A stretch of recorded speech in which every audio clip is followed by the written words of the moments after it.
Hello, everybody. Welcome to this episode of Rush Deep Dive. Today, we are deep diving into 1989's Presto. So, as always, first things first is we're going to talk about the album artwork. And again, as always, I'm going to read from Hugh Syme's Art of Rush. During his career, Hugh Syme has handled a frog, grappled a white boa constrictor, and skirted a minefield of 350 black emperor scorpions. Compared to working with rabbits for Rush's Presto, those other album covers were a cakewalk. We had wranglers handling the rabbits because they could get feisty, says Hugh. They weren't trained rabbits. They always wanted food as a reward. Their bowel movements and their micturition were prolific. The whole studio was a sea of turds and a puddle of urine. It seemed like a good idea at the time. The title came to me before the other songs did, says Neil. I liked the title Presto a lot, although we always didn't title an album after a song. The Presto idea I liked because Presto means fast in music, and we're Rush. I liked that parallel. In the song Presto, the lyric, if I could wave my magic wand, well, that was about magic. Hugh and Neil began conjuring ideas for the album cover. At first, their nascent ideas involved magicians with capes and top hats. It was all a bit too cliche. Then we started thinking, what if the hat was there and the bunnies just kept coming out of it by themselves, says Neil. The bunny in the hat is cool enough already, but then you realize that what's happening is that bunnies just keep jumping out of this hat. The album artwork is as straightforward as build. A magician's top hat levitates in an overcast sky, a bunny clambering over its brim. Directly beneath the hat, a grassy knoll is overrun with a warren of rabbits. In came the cages of rented rabbits. Things didn't go so well. For starters, the stench was unbearable. The animal's natural behavior was also uncouth. As Neil puts it, there's one thing rabbits are famous for: procreating. Turns out hares don't respond too well to direction either. The Wrangler expended so much effort in helping Hugh set up the composition of the photograph that he later received credit in the album's liner notes. A few of these were custom taxidermy rabbits because we couldn't keep them all in the shot, reveals Hugh. It wasn't the last time Rush employed fake rabbits. We made huge top hats with huge inflatable rabbits for the tour, says Getty. It was the first time we really started to use elements from the album covers on stage. Hugh chose black and white bunnies to fit the cover's monochromatic color. He topped it off with red and black lettering of Rush's name. The album booklet includes an illustration inspired by the lyric of Hand Over Fist. It's a detailed pencil drawing of 3 sets of hands, each one performing a gesture from the game of rock, paper, scissors. Neil liked the image so much that he adopted it as the logo on his bass drum for the subsequent tour. That's Hugh's hand, drawn by his other hand, marvels Neil. When Neil was asked, which band members do the rock, paper, scissors represent? Neil chuckles and says, I may have entertained that conceit, but that's not a place I'm willing to go. So what do we think of the album cover and kind of the story behind it and how dirty rabbits are? I think now that when they did ads for it, I think it came out in November of '89. They should have said, this November, P is for Presto. There you go. Or this album is brought to you by the letter P, right? Or this one? It's actually brought to you by the letter D. So maybe that's because they took a dump on the, I don't know. Yeah. That's great. Wow. Yeah, I mean, I hadn't thought about that when he said that it was the first time that they took pieces from the album and made them set pieces on stage. I hadn't really realized that before, but yeah, but those Presto bunnies. In fact, the Presto bunnies made more appearances than most of the songs on this album. I mean, those bunnies, right. Those bunnies were around until the Counterparts tour, until the bad bunny came out and shot him, killed him on stage. Yeah, my dad was It got really dark. It got very dark. And my dad my dad was telling me stories about the old tours, he was always saying like him and his buddies, they were like, yeah, we always liked Rush all the way through, but those damn rabbits like just couldn't friggin' stand them. I'm like, I mean, loved it. I think they're cool. Yeah. I didn't know that they were brought out like, I mean, I could have assumed they were just for Presto, but like when I saw like the old archive footage of Leave That Thing Alone live, because that's when they had the bunny get shot, I was like, they brought that whole thing out just for that one song. That's pretty sweet. And like with the whole rabbits thing, I think that this is one of Rush's most iconic album covers. Like one of the like out of all of them, this is the one that I'm always like, hey, that's really cool. I'm really glad that they have like a new shirt out with it on. Ryan's wearing it right now. Love that shirt. Love the whole rabbits design. Did not know the rabbits were actually real rabbits. That is new information to me. I didn't know that they were taxidermy rabbits, honestly. I mean, just looking at the cover, I'm thinking probably this white one in the middle looks kind of fake. Mhm. I was going to say that one looks real. But I mean, I think it would be It's pretty well posed when you consider Yeah. that they seem to be having trouble with them. Like, yeah. you know, of course, you know, in a few years' time, there wouldn't have been any real rabbits. They would have just, you know, CGI'd it. Yeah. You know, or Yeah, computed it. Yeah, exactly. The fact that they had to credit the guy for being a rabbit wrangler inside the credit says a lot about their, you know, commitment to it, right? Let's give him a shout out. Rabbit Wrangler, rabbit spelt WRABIT. Rabbit Wrangler, Mark Dumont. Fins, feathers, and furs. So shout out to Mark Dumont, the Rabbit Wrangler. All right, well let's talk about the songs, shall we? So why don't we wave our magic wand here and let Chris talk about the title track? Yes, if I could wave my magic wand, yeah. What a unique beginning to this song, huh? It's just like those two chords and this one line that's completely by itself. And it sort of sets up the entire song. If I could wave my magic wand, it sort of states with, you know, whoever this character is in this song, he needs a magic wand desperately. And that's what got me thinking about. I said, oh, this is kind of like a monologue where there's like a, you know, a super objective stated at the beginning, and then the rest of the monologue is how that fits out. And I was like, no, it's not really like a monologue. It's more like a soliloquy. And so that got me thinking about Hamlet, and I started thinking about To Be or Not to Be, because To Be or Not to Be, that is the question that sets up that entire monologue, and then the rest of it is, you know, the next several lines, he's weighing the pros and cons of being and not being. And so then the rest of this song is this persona, whoever it is, discussing why they need a magic wand. But it's great just the way it starts like that. And then we hear the magic wand, that little thing going up. That kind of sounds like, you know, a magic wand, like pixie dust, you know, or stardust, perhaps. That line, I am made from the dust of the stars and the oceans flow in my veins, is one of my favorite all-time lines of Neil's. I just think it's beautiful. He's not the only one to use that metaphor of us being made of stardust, because we are.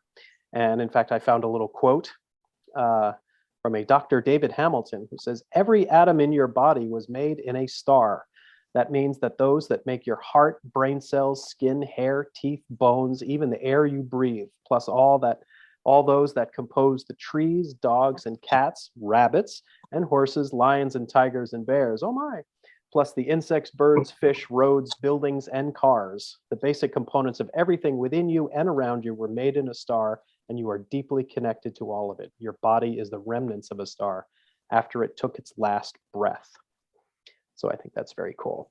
But the one word that strikes me throughout most of this song, about a good half of the song, is just minimalist. It's just Alex on acoustic guitar and Geddy singing. And that hadn't happened, since Natural Science.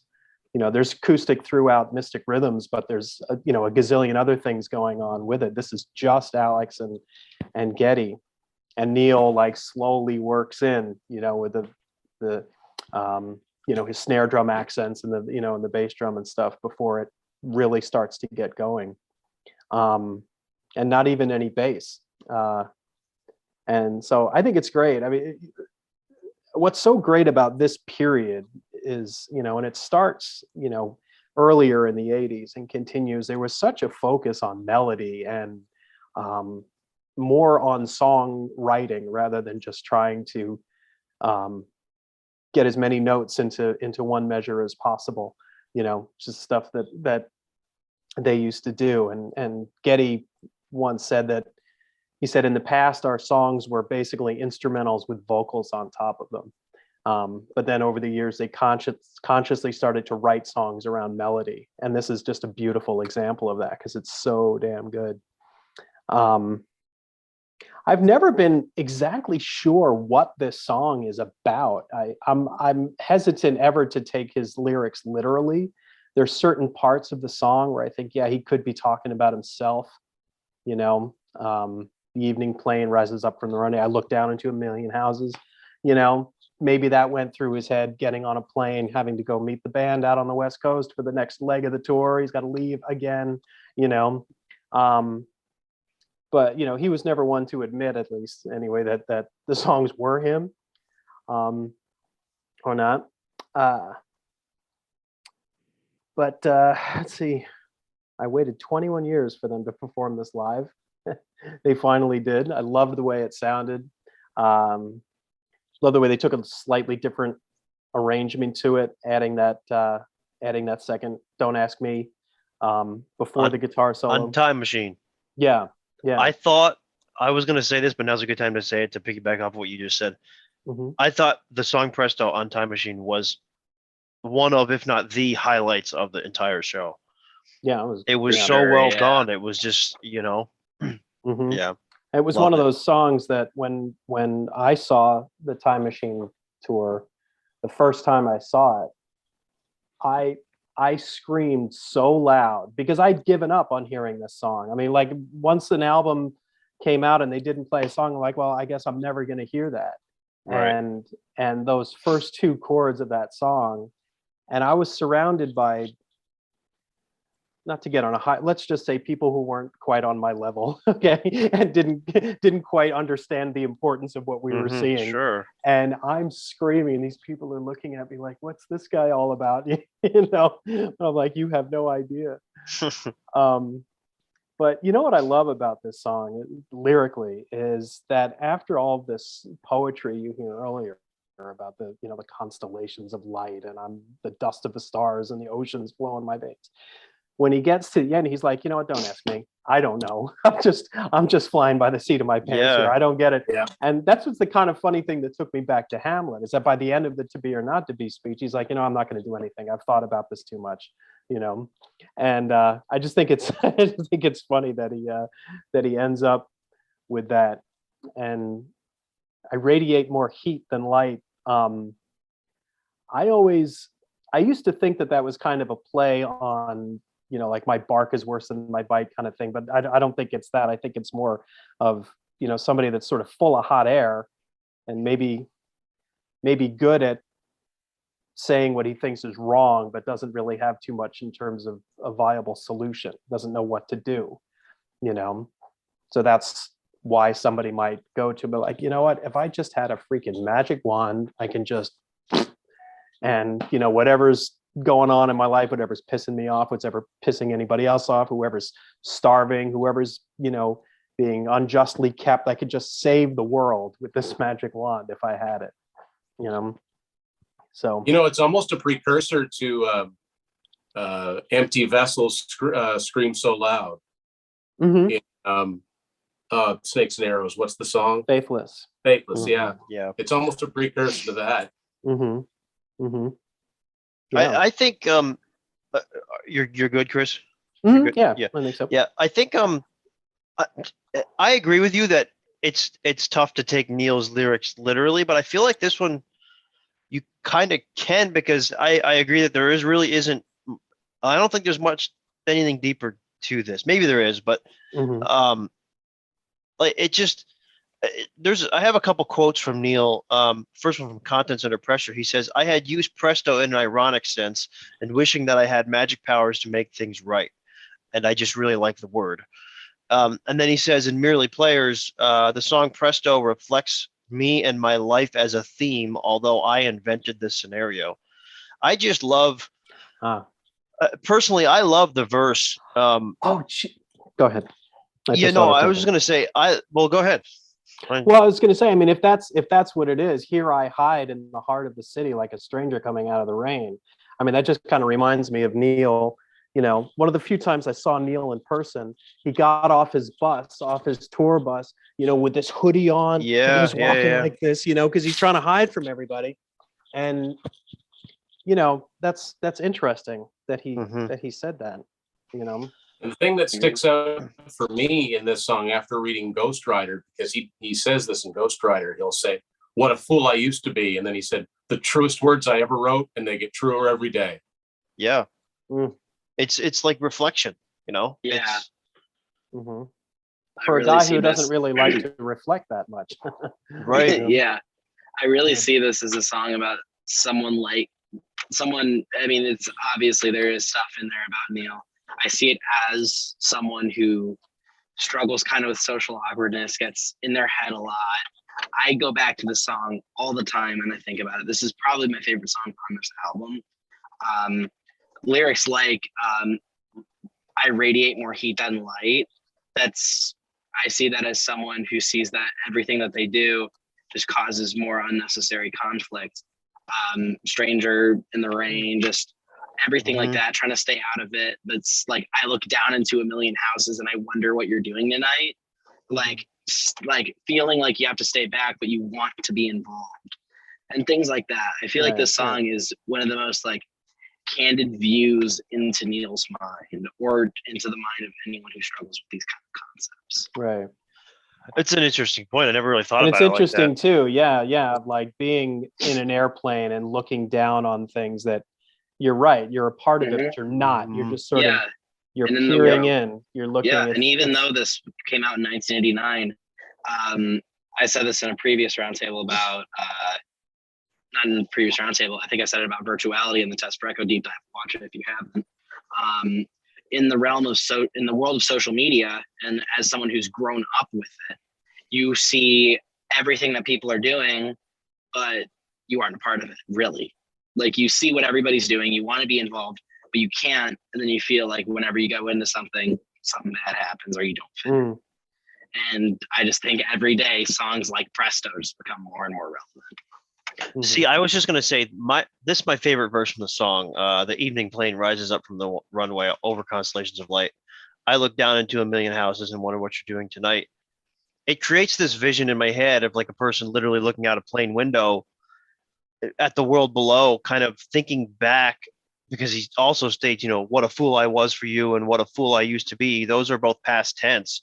It's almost like he's looking back in time, maybe at an ex-partner or, you know, or just putting yourself in a bird's eye view of a situation, right? Like, you know, and wondering what you could have done differently or said differently, either in a relationship or just in the work, like looking at it, taking a step back and looking 100%. At it from a, fantastic song, fantastic title track. Super underrated. The solo and the little catalog. Keyboard part that kind of is a counter melody to the guitar solo, you know, that it's really cool. The drum fills in this song too are so unique. Like I don't know, they're so perfectly timed and it's like it's one of the only Rush songs I feel like where Neil kind of finds his places. Like if you look back at some of the synth era stuff where Alex has to pick his spots, I feel like Neil has to kind of pick his spots in this song. Which is just so unique. Yeah. And it's and just what I was saying about the minimalist approach to it. Just ding, doom, doom, bap. You know, just every once in a while, just a snap on the snare, and the bass drum, and then you know. All right, Chris, you mentioned about the strum. Just it's the guitar and the vocal about natural science. But you know, now that I think about it. That sort of that sort of faster strumming, that made me think all the way back to Making Memories. Another one that starts out with just acoustic guitar and vocals. Right. So it's almost like, and I think Neil was quoted around this time of saying that a lot of the times that Geddy and Alex would come up with some of these parts, on a drum machine, and he said some of these songs just demanded to be simple, and it's up to me to not screw that up. Exactly. All right, Tim, let's talk about Anagram. Anagram for Mongo. Now, I didn't know what that meant for many years, and I don't think I did read it until I got Robert Solerius' Merely Players. I had seen Mel Brooks' Blazing Saddles many years later, but I didn't put two and two together. And there's a character named Mongo, and I think that the line is Candygram from Mongo. Yeah. And of course, we know these guys love to laugh. They love Monty Python. Like, they have great collective senses of humor. So that's where that came from. But the whole lyric, every line in the lyric contains anagrams and, words with the letters are reversed to make other words. And I go all the way back to, I have a really soft spot for Presto, because Presto was the first Rush studio album that I bought as a new fan. I got into the band in the Hold Your Fire era, but this is the first new album I bought almost as soon as it came out. So I listened to this a lot. And I remember, it wasn't that year, it was the next year. I believe I was in grade 11, and we had to do an English project, and part of it was analyzing different pieces of writing, poetry, if you like, and one of them had to be by a Canadian writer. And I remember, somebody saying, well, can we do a song? Well, yeah, you can do a song. And it was a little bit of that attitude, well, if you could find a rock song that's intelligent enough. And I'm like, hold my beer. I didn't drink beer, but anyway. And I immediately thought of this song, because I thought there's so much going on in the song where you can take the words out and put them into different words, and yet it still makes sense. It's not nonsense. Like some of my favorites, there's tick and talk in Atomic. I love that. My all-time favorite is the exact anagram where there's no letters gained or lost, is Miracles Will Have Their Claimers. That is a direct, you can completely flip those letters over. He and she are in the house, but there's only me at home. I love it. I love it. It's so catchy song. Brilliant, man. Yeah, it's a little bit different. It's a little bit different for them, but I don't think that I don't think musically it's all there, but I don't think lyrically it suffers. There's nothing gimmicky about it. And if they didn't call the song Anagram, if they'd have just called it, I don't know what The Night Turns Thin or something like that, I wouldn't have even, it might have taken me years to notice that this song is full of anagrams. Rose is a rose of splendor, posed to respond in the end. Lonely things like nights I find, and finer with a friend. Like, it's brilliant. And it's a good song too, but and I remember my English teacher commenting on it saying, this took me ages. There you go.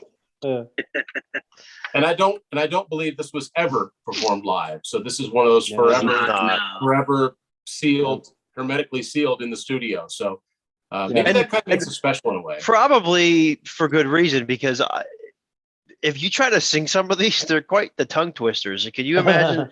Could you imagine Geddy trying to perform that live every night for an entire tour? I mean, again, like Presto, the verse, it's just guitar and vocals. It's a Geddy singing, and I was dun dun da da da, like very minimal on the drums until the whole band kicks in. A quote from Geddy and Merely Players: sometimes you want it to be jarring and disjointed and nonsensical. I think Anagram did work, even though it's a game. The choruses are quite smooth and interesting, and they have a nice sound to them, and they kind of mock the whole song itself. Interesting. I don't know, not much to say about this. Let's just pose this question: what's everyone's favorite anagram from this song? I can go. Mine's Miracles Will Have Their Claimers, because it's so perfect. Yeah, I like two specifically. Reasoning is partly insane. Image just an eyeless game, because I really like that, because images without the letter I or eyeless, it's spelled out EYE. Yeah, is game. Yeah, which is freaking brilliant to me. And with American Thanksgiving coming up here soon. There is no safe seat at the feast, so there you go. Yeah. Roast feast. Yeah, I always like the he and she are in the house, but there's only me at home. I always like that. One's really, really good. The one that I always find myself, I don't know why, I always find myself I say this at random, and if anything, it might actually be the weakest anagram in the song. But for some reason, the one that always sticks with me is pride reduced to humble pie. I don't know why that's the one, but I'm always just sitting there. Like if I'm working on something, I'm always just humming to myself. And it's the stupidest lyric I've ever heard, but I love it so much. So great. Yeah. Well, for our viewers, let us know in the comments what your favorite anagram is, and we'll discuss. So, all right, the song I'm doing here is War Paint, and War Paint was one of 6 songs from this record to have been played live, but it was only played, according to Setlist FM, the website. It was only played 64 times on the Presto tour, and it was only played on the Presto tour. It was never played again. So from Merely Players, Robert Teleria says, War Paint refers to cosmetic makeup and the psychological masks of youth, but the beat has a powwow kind of tribal feel to it. The mirror always lies is a generality, and Neil has always said all generalities are false, including this one. I kind of interpret this song is how about, kind of how people, mainly youth, because it mentions boys and girls quite often, put on like the term war paint. It's like putting on a different persona in order to feel like you fit in, right? Or to fit in with society or fit in with the other boys and girls. And I think it kind of is I think it's very strategically placed right after the pass, because it kind of goes hand in hand with the pass. All right. The pass deals with, the teen suicide aspect, and it's kind of dark, and it doesn't really offer any kind of solution. I think this song is kind of a callback to Subdivisions in a way, kind of dealing with not fitting in. I think it's could be like a part 2 of that if you really looked at it like that. But the lyrics mention the girl praising her disguise and the boy checking his camouflage. Again, this is the girl and the boy putting on a different look or a different persona in order to fit in. It's more or less being someone that you're not, right? All puffed up with vanity, we see what we want to see. To the beautiful and the wise, the mirror always lies. So again, I think in dealing with the past, this song, like, it offers a solution to that, right? So the mirror always lies is a solution being offered, because Neil notes all these different things that we do to make ourselves look and feel different, to the general public. But I feel like he's kind of stating, turn your back from the mirror, to quote from the past, don't turn your back, but kind of like turn away from the mirror, paint it black, and just be yourself. It's almost kind of what he's saying there. Beauty's found within, I guess, and just how we are naturally. And, the mirror lying is more or less just saying simply be yourself, not worry about how others perceive you, and don't worry about what society thinks of you, because a lot of the times no one cares. It's all in your mind, right? And then finally, from a lyrical perspective, girls and boys together, see what it is we lack. Boys and girls together, let's paint the mirror black, paint it black. Again, this is also offering that solution. It's saying, let's band together, boys and girls, let's band together, and let's work together to have society be more accepting, right? It's kind of that type of deal. Stop adhering to some false bullshit standard of society, and just do your own thing. Kind of march to the beat of your own drum, which, funny enough, is also mentioned lyrically, where he says, pound the drums with martial beat, pound the streets with marching feet. I think that's kind of his way of saying, kind of march to the beat of your own drum, do your own thing, and not try to conform.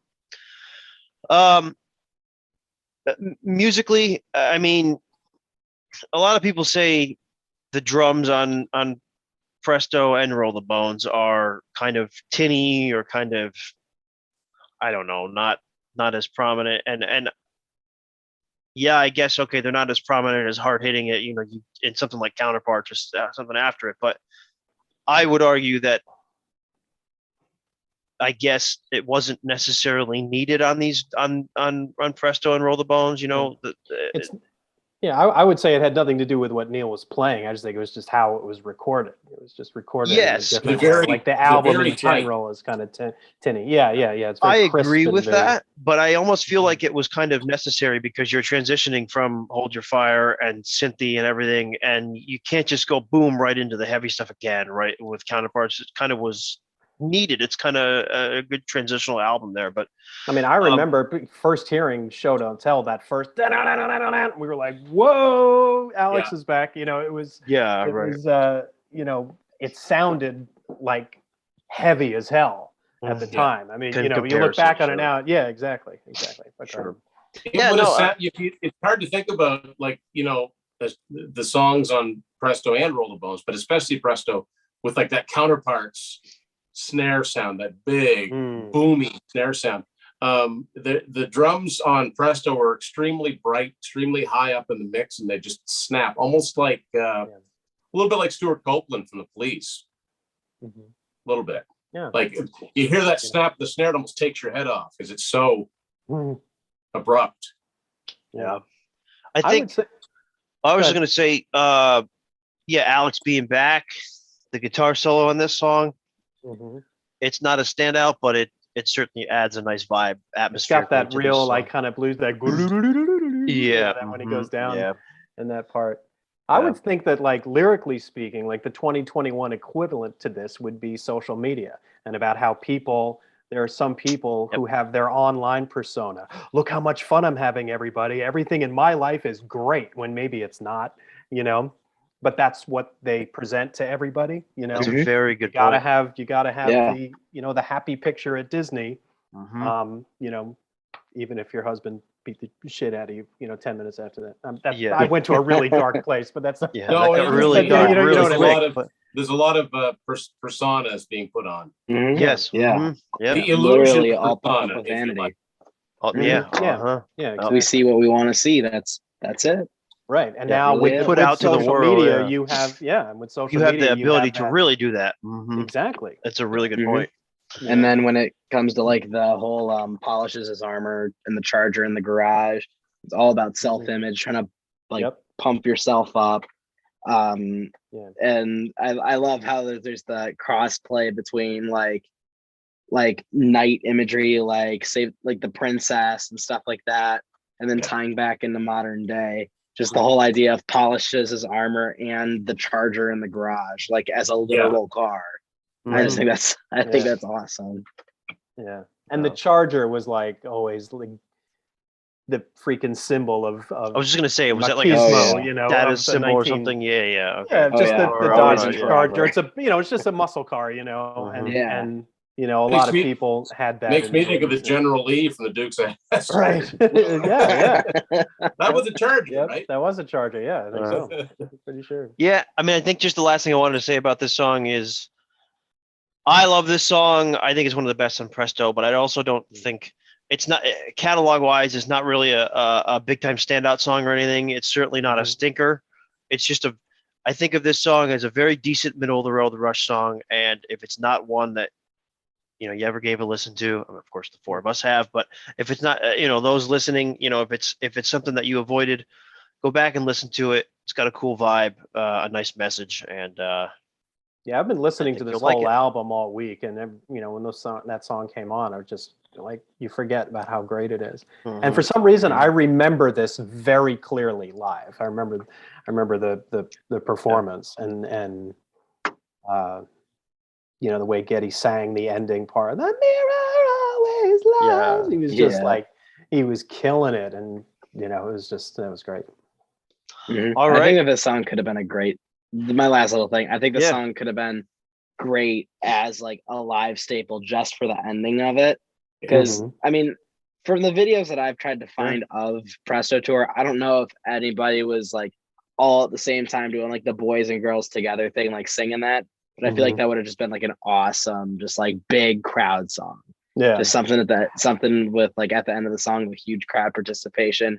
And also it's just really, really good. Yeah. Well, as I recall, that was on a loop. That backup was on a loop with Alex lip syncing as he always did. Or if he sang, they kept his volume way down. But then Geddy was just singing the other part. Go ahead. It's funny you say that, Ryder, because I've always said the same thing about the song that you're about to talk to next. So we'll segue into Available Light. Oh yeah, baby. Available Light. Wow, this is an incredible closer. Presto is one of my favorite Rush albums, and I feel like Available Light kind of bookends all the ideas that Presto brought forward. Whether that be like persona, maintaining self-image, mental health. I feel like Available Light is one of the perfect thematic closers for the album. Lyrically, I was going through the lyrics, like just kind of rushing through them a little quickly, and seeing no pun intended or pun. Yeah, but like just seeing all the different ideas that are brought forward, and I love this idea of it's almost kind of like wanting to fit in and like trying to get everything that you can out of life. Because it mentions, I guess in the chorus is what this part is. All four winds together can't bring the world to me. Chase the wind around the world. I want to look at life in the available light. It's just wanting to see as much as you can. Unfortunately, life is very short. For some, it's a lot shorter than others. And that fear, you want to fit in as much as you can into life and not wanting to stay out of that, which is something that I feel is also brought up in songs like Presto and Warpaint. And then just going through the song, Play a Light, a photograph, the way I used to be, some forgotten stranger doesn't mean that much to me. Like moving on from the past, still holding on to it a little bit, but just progression. And this song, when people talk about the use of keyboards in Rush songs, how it's like, oh, it ruins the band, whatever. The use of the piano in this song is brilliant. I think Presto does a great job of orchestration when it comes to like the different instruments it uses, how it arranges them. I love how Presto's arranged, the Warpaint, every song in this album is just incredible with how it presents itself. Even if the mix isn't the best, it's still incredible. And just how the chords just slam down and the bass lifts it up too. I'm almost kind of glad that this, like, I would have adored to see the song live, but I'm almost kind of glad that it didn't, because I feel like they wouldn't have been able to replicate it the exact same way because of the counterplay between the piano and the bass, especially once you start getting into the second verse and then onwards from the song. Because you have right at the end of the "Does It Mean That Much to Me," you have the piano playing these grand chords and you have the bass doing that quick little ba-da-da-da-da-da lick right there.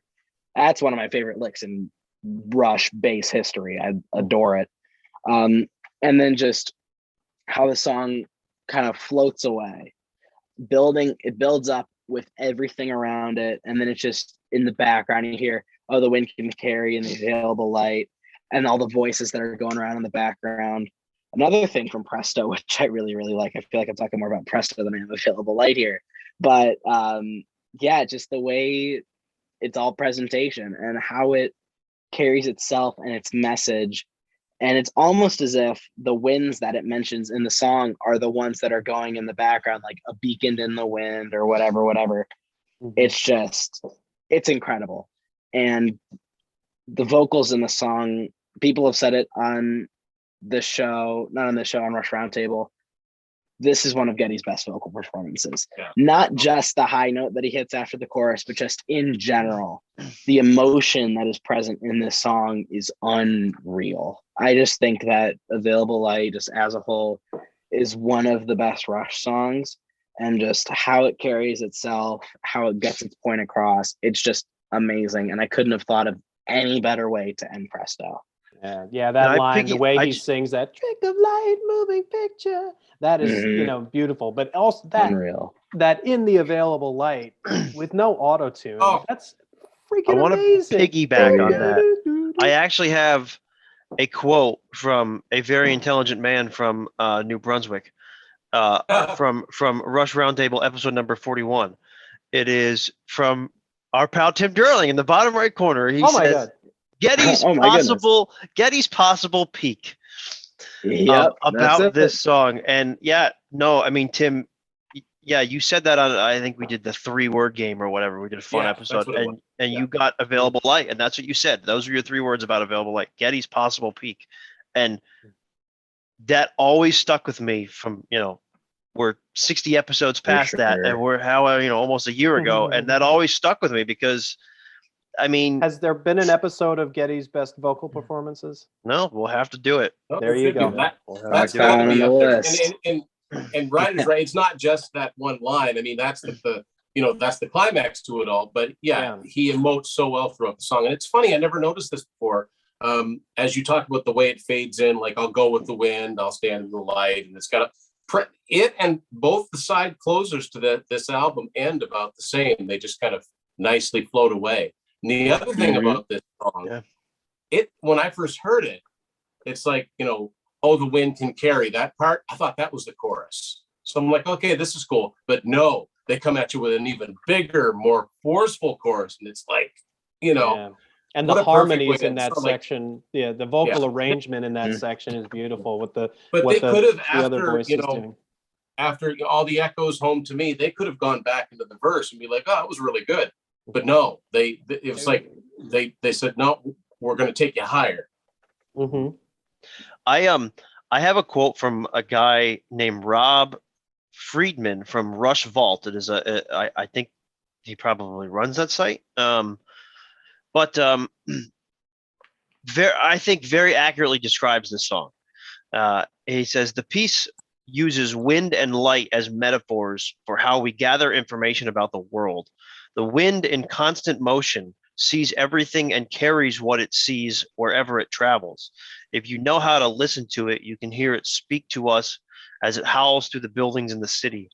The movement of light is quite different. It captures moments in time as in a photograph or even as a motion picture, which is just a procession of still photos that moves too quickly for our eye to detect. Both wind and light capture what's going on in the world, but neither brings you wisdom to understand what all this information means. For wisdom, you need to understand your life and what's happening around you.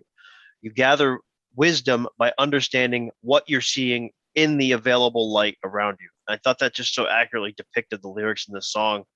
I could have said that, but I didn't want to. That was brilliant. It was really brilliant. Yeah, it was really that well. was very, very good. Yeah, it was really But talking about what you were saying, Ryder, about how with the way I used to be a photograph, some half forgotten stranger. Neil was always about moving forward and never really wanted to look back.